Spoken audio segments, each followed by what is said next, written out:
Unión de Educadores de la Provincia de Córdoba, junto a los docentes en defensa de la educación pública.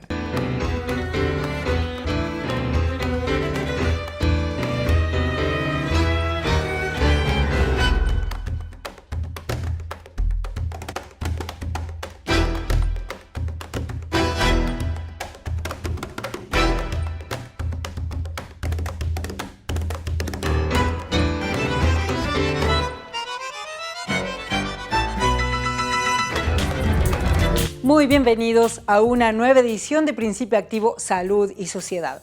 Hoy tenemos como invitado especial a Alejandro Grimson. Él es antropólogo, doctor en antropología, investigador y miembro del Consejo Asesor de la Presidencia de la Nación. Con él reflexionamos sobre la importancia de pensar la Argentina en clave de sustentabilidad económica, social y ambiental. Lo escuchamos. ¿Desde dónde nos paramos y cómo pensamos la Argentina del futuro y como ciudadanos qué es lo que nos corresponde no solamente pensar, sino hacer? Sí, bueno, creo que lo primero que hay que romper es con ciertas visiones predominantes sobre las formas de imaginar el futuro, vinculadas a las ideas catastrofistas, a la idea de que el futuro es calamitoso, ya sea por razones medioambientales o por el impacto de la tecnología o por el impacto de lo que uno quiera, porque en realidad justamente todos esos relatos intentan decir que el futuro no es algo que vayan a decidir los seres humanos, sino que es algo que se va a imponer de manera natural. Y la verdad es que las sociedades las hacen los seres humanos con sus formas de pensar, de sentir, de imaginar, de hacer, de construir. Entonces, en el caso de la Argentina, necesitamos entender que es fundamental el diagnóstico que hiciera por un lado Marcelo Diamant y por el otro lado Portantiero respecto de lo que Diamant llamó el péndulo argentino, y por el otro lado lo que Portantiero llamó el empate hegemónico, que sintéticamente significa que todas las fuerzas tienen capacidad de vetar los proyectos de las otras, pero no tienen capacidad de imponer de manera perdurable su propio proyecto. Yo creo que para un proyecto de desarrollo integral de la Argentina con justicia social, con justicia ambiental, es fundamental entender que es crucial ampliar la sustentabilidad cultural y política del proyecto de transformación. Y eso implica transformaciones subjetivas y en las subjetividades argentinas, porque es una transformación cultural, es una transformación de los modos de sentir, de los modos de imaginar y de pensar y de hacer, en el sentido de que estamos muy anclados y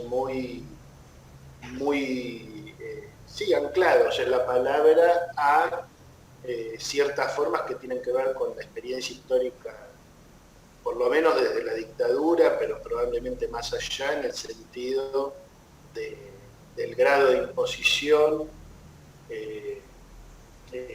y de la dificultad por darle sostenibilidad a lo largo del tiempo al proyecto de transformación. Creo que ese es uno de los enormes desafíos, volver a pensar los procesos de transformación, los ejes, es algo que estamos haciendo desde Argentina Futura en términos multidimensionales, porque incluye tanto la economía, la producción, como la vida en común, la educación, la salud, la democracia, etc. ¿A qué le llamamos sustentabilidad cultural? ¿Qué podemos entender con este concepto? Mira, yo creo que tanto en el caso argentino como en otros casos de gobiernos que hicieron transformaciones importantes en la economía y en la vida social y en los niveles de consumo que hubo a principios del siglo XXI en particular, creo que junto con esos procesos de transformación económica y social hubo procesos de transformación subjetiva, en el sentido de que sectores importantes que estaban excluidos lograron acceder al mercado de trabajo, sectores que estaban dentro del mercado de trabajo lograron mejorar sus posibilidades de consumo, y en ese contexto creo que se perdió de vista que esos procesos son de larga duración, que requieren inexorablemente de que podamos acceder a todos los derechos y pensar también en los derechos que tienen que ver no solo con el consumo, sino también con los bienes públicos, con el acceso a una educación pública que permita el acceso al conocimiento, a la salud pública, al transporte público que sea digno, a la vivienda, etc.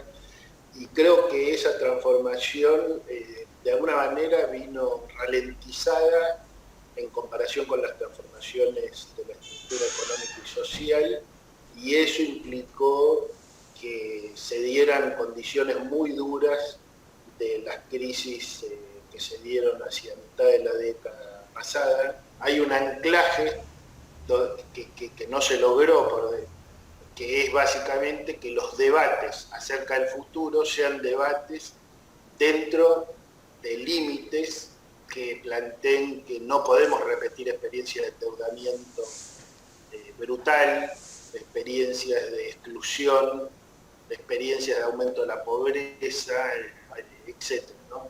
Y creo que en ese sentido eso es lo que no estuvo presente en el sentido de una sostenibilidad cultural que permitiera esta visión intersubjetiva de una sociedad que tenía que colocar y tiene que colocar en el futuro una forma de valorizar lo común y lo compartido de una manera distinta, ¿no? De una manera realmente jerarquizada para que podamos cuidarlo colectivamente. Importantes reflexiones compartimos con Alejandro Grimson para seguir pensando cómo cuidar colectivamente los avances, los derechos que conquistamos, cómo no volver a cometer errores que nos hacen retroceder en esta ampliación de derechos. Cómo seguir creciendo, pensando en clave de futuro, aprender a cuidarnos también desde lo colectivo. En el próximo bloque de Principio Activo Salud y Sociedad vamos a compartir el último micro del cooperativismo va a la escuela, y también vamos a reflexionar junto a Juan Monserrat, el secretario general de la Unión de Educadores de la provincia de Córdoba.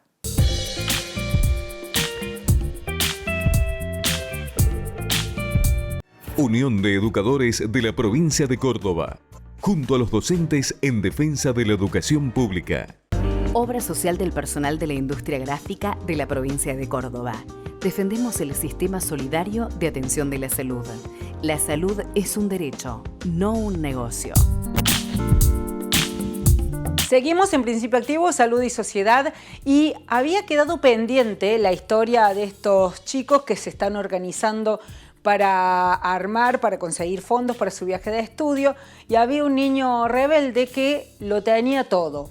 ¿Lo tenía todo o le faltaba ese sentido de solidaridad que hace a la gente feliz? Vamos a compartir el último episodio de esta historia.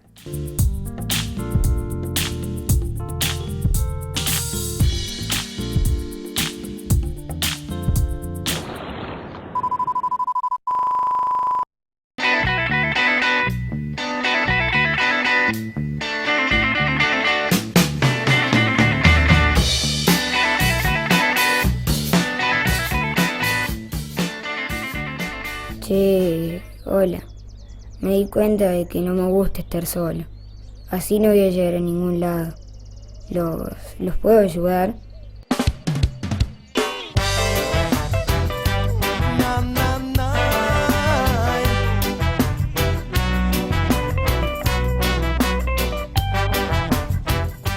Bueno, chicos, ya tenemos la plata para todos. Bueno, hey, esperen. Porque sobra mucha plata y hay que hacer algo con eso. Podemos repartirlo en partes iguales y llevarnos un poco más de plata cada uno. Sí, esa puede ser una buena idea. Así traemos regalos para todos. ¡Uy, qué bueno! Yo me quiero comprar chocolates con esas cositas duras. Almendras, Toto, almendras. No, pará. Ya sé lo que podemos hacer.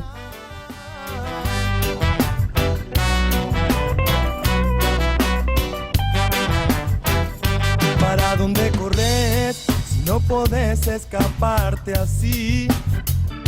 Si te vas a ocultar, eso no te va a resultar, no.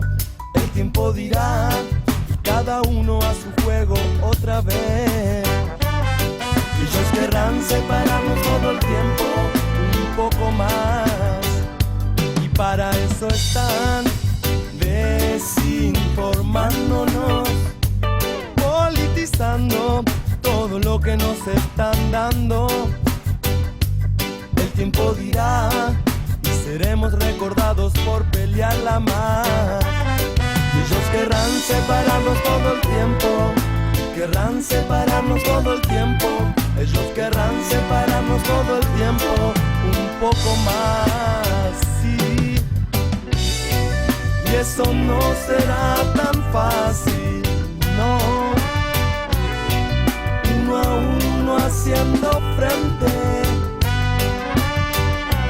Nadie va a imponerte cómo ser. Más grandes son, pero también caen más fuerte.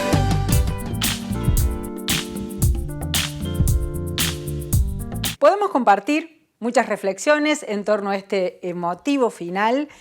Una de ellas es la importancia de organizar el esfuerzo colectivamente con un objetivo claro.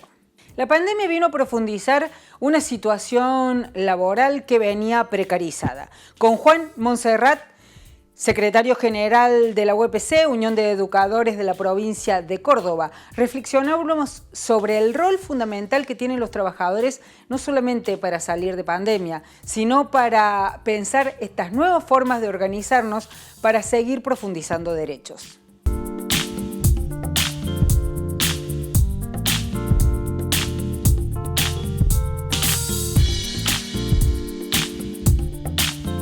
Tenemos casi un 50% del mercado laboral en negro, informalizado. O sea, lo vertebrado de la sociedad peronista, por decirlo de alguna manera, la sociedad post-Segunda Guerra Mundial, la sociedad del estado de bienestar, digamos, para no ponerlo en términos de una corriente política determinada, sino también abrevaban ahí socialistas y otras corrientes más progresistas del pensamiento de la organización del Estado y de la sociedad. En el avance de este proceso en el cual el capital toma tanta distancia con relación a lo que sucede en la sociedad en general, implica cambiar mucho, digamos. Nosotros hay que cambiar convenios colectivos de trabajo, sistemas de contratación, ahora viene el tema de la virtualidad, toda la normativa, toda la legislación, todas las regulaciones laborales están en tensión. Por otra parte, si nosotros no podemos rearticular esas normativas, que es muy difícil al interior de las organizaciones porque tenemos ganado un montón de derechos en luchas históricas inmemorables para que estemos donde estamos, se está organizando una sociedad, no digo subalterna, pero sí digo una sociedad que poco apego tiene a lo que se ha logrado en la política de derechos. Entonces, qué sé yo, el pagar una obra social, el pagar una caja de jubilaciones, el hacer un sistema de previsión en la salud y una previsión en la vejez, no aparecen como prioritarias dentro del mundo laboral. Y entonces, bueno, muchas contrataciones que hoy se están haciendo, por ejemplo, en una industria tan clave como la de Córdoba, en la industria del conocimiento, chicos que ni terminan la universidad y pasan a ganar $1.000 por mes, que reciben sus sueldos de una consultora que no está en la Argentina. En realidad estamos experimentando una cantidad de cambios muy significativos en el mundo laboral. Sin duda nos van a implosionar también al modo y a la forma en que tenemos de organizar a los trabajadores.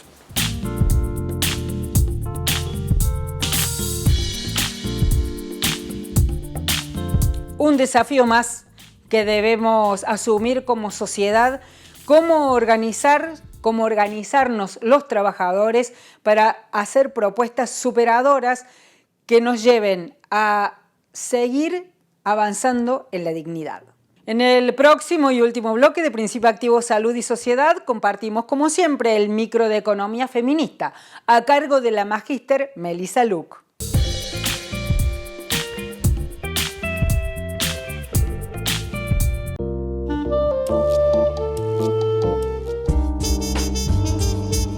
Asambleas virtuales, ventajas del mundo digital. En Code Sociedad Anónima, líder mundial en firma digital, junto a DDA, te ofrecen las ventajas de la asamblea virtual. Menos costo, más ágil, más simple con validez legal y resguardo. Unión de Educadores de la Provincia de Córdoba, junto a los docentes en defensa de la educación pública. BM Consultorios Odontológicos. Somos un equipo de odontólogos formados para prevenir y cuidar tu sonrisa. Te cuidamos, nos cuidamos. Obra social del personal de la industria gráfica de la provincia de Córdoba. Defendemos el sistema solidario de atención de la salud. La salud es un derecho, no un negocio. Último bloque de Principio Activo Salud y Sociedad. Como le prometimos, Melissa Luc nos va a hablar de economía feminista.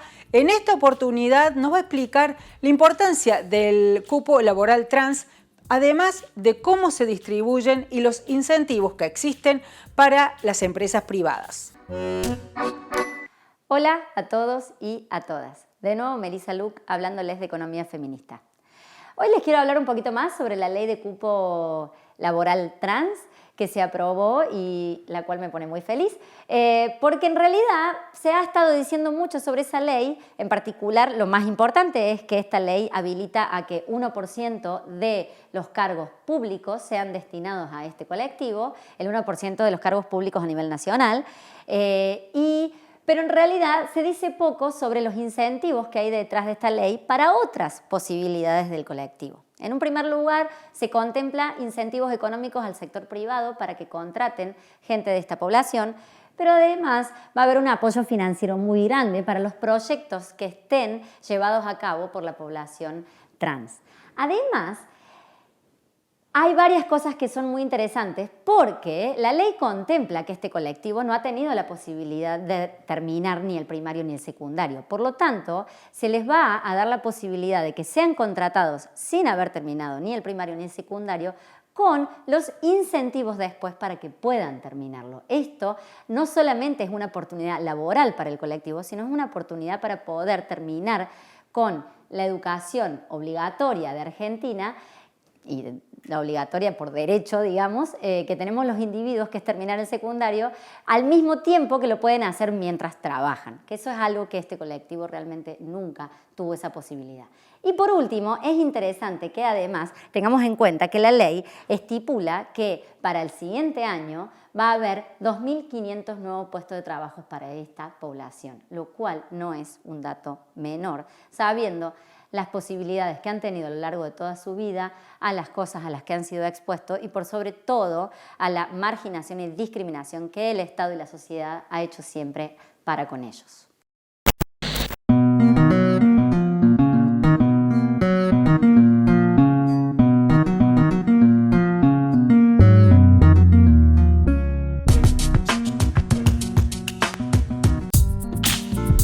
Como venimos charlando últimamente, la pandemia nos vino a recordar que el planeta y sus recursos no son inagotables, que la vida del planeta tiene un límite y que los seres humanos también tenemos un límite que está atado profundamente en esa armonía que debería existir con el planeta y con su vida. Esta realidad absolutamente concreta, que no existe desde la pandemia, sino que se nos hizo visible con la pandemia, también nos propone reflexionar sobre cómo vivimos en nuestro planeta, en armonía con la Madre Tierra o en una locura que ignora de dónde venimos y hacia dónde queremos ir. De esta manera es importante también que nos tomemos un minuto para pensar cómo se deberían administrar los recursos en esta clave de convivir de forma armónica con el ambiente, con el mundo, con nuestros recursos y con nuestras expectativas. No solamente las necesidades básicas, sino también los deseos tienen una base de legitimidad. Pero esta base de legitimidad que tiene el deseo y la necesidad en la vida en este mundo está atravesado conflictivamente por una forma de percibir y de ser que está casi impuesta por una forma de mirar el mundo y de aceptarlo y de construirlo con nuestra subjetividad que está escindida de la armonía en esta administración de los recursos. Todos los deseos que tenemos son legítimos, son posibles. Desear y soñar no debería tener límites. Ahora, cuando desde una cultura hegemónica nos proponen ciertas líneas de deseo y ciertas líneas de insatisfacción que tienen que ver más con el tener a costa de lo que sea y con el tener más allá del otro, de no importarme qué le pasa al otro. También hay otra manera de ser y de desear que está vinculada no solamente con el tener, sino fundamentalmente con el ser, con el sentir felicidad cuando tenemos una forma de relacionarnos con el otro solidaria, recíproca, armónica. Cuando tenemos en cuenta estas dos formas de ser, una vinculada al tener y otra vinculada a la realización, en la que en ambas juegan los deseos y las necesidades, es importante pararnos un segundo, un minuto, un momento, a pensar qué es y qué significa vivir con dignidad. Sería importante poner puntos suspensivos antes de respondernos esta pregunta y reflexionar profundamente. En las últimas editoriales hemos tratado de compartir colectivamente, compartir con ustedes distintas respuestas que consideramos importantes, viables, positivas, inclusivas, a la hora de generar soluciones creativas a esta crisis que se nos ha mostrado como irresoluble en muchos casos. El desafío que les proponemos hoy de pensar qué significa para usted, qué significa para su entorno, qué significa para sus pares vivir en dignidad, es un desafío que nos llama a pensarnos y a pensar en libertad, una palabra muy bastardeada últimamente y que se ha usado con mucha irresponsabilidad, porque en nombre de esta hermosa palabra libertad se han dado situaciones que han llevado a la irresponsabilidad que ha puesto en riesgo la salud de muchas personas. La libertad, si no se ejerce con responsabilidad y compromiso, deja de ser libertad y casi podríamos decir que es libertinaje. Podemos proponernos entonces reflexionar con libertad responsable y amorosa. Y muchas veces nos preguntamos, ¿por qué es tan difícil ejercer esta libertad responsable y amorosa? Sobre todo desde los medios masivos de comunicación que tienen una responsabilidad muy importante a la hora de marcar rumbos y directrices de formas de pensamiento. Y la respuesta me parece que es casi fácil, porque odiar es más fácil. Es más fácil odiar porque uno se saca el malestar y lo pone sobre otro. Odiar es egoísta, nos evita la responsabilidad de ese malestar que tenemos. Por eso es más fácil odiar. Es más fácil que el otro tenga la culpa de todo lo que nos pasa y si lo odiamos, ahí se resuelve el problema. En cambio, amar es mucho más difícil, es mucho más trabajoso porque tiene que ver con la responsabilidad de cuidar, de sostener, de compartir, de hacer que el otro pueda seguir adelante. Amar es ayudar, es escuchar, es buscar respuestas colectivas. Por lo tanto, el desafío es pensar y soñar en clave de dignidad. Nos desafiemos a pensar y soñar.